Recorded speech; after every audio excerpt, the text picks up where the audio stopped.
Yarım yanım meni sınaydı Közleriga intizar bilmeydu. Telefonu yani kelmeydu Köklerge yetdi zar bilmeydu. Sen uçunla fervana alım yaman, gözleringe divana alım yaman. Men güyek yegane yulduzum sen. Seni söylemem Görsem seni ihtiyarsiz külümem. Seni söylemem Günde her xil şerin xiyallarını sürümem. Seni söylemem Çünkü ayrı şeyde bolğunumnu bilemem. Seni söylemem İşilası şartlarınga könümem.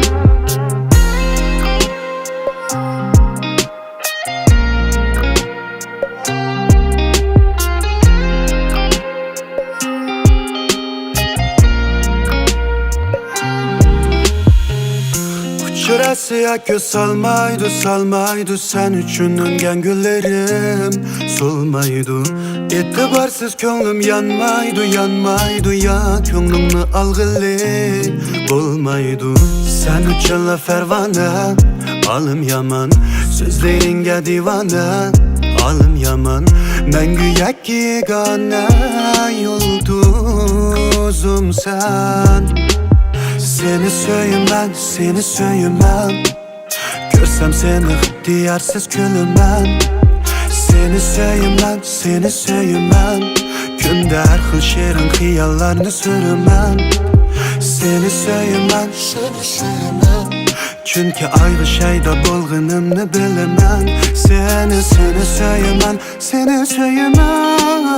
İşilası şartlarınga könümem. Servi nazları sebab Söymek acep muteskina.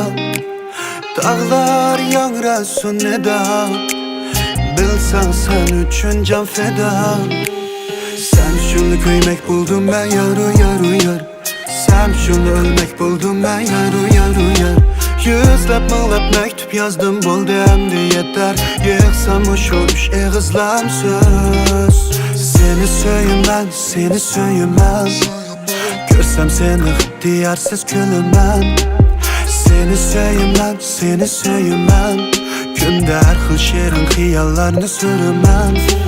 Seni söylemem Çünkü ayrı şeyde bolğunumnu bilemem. Seni söylemem İşilası şartlarınga könümem.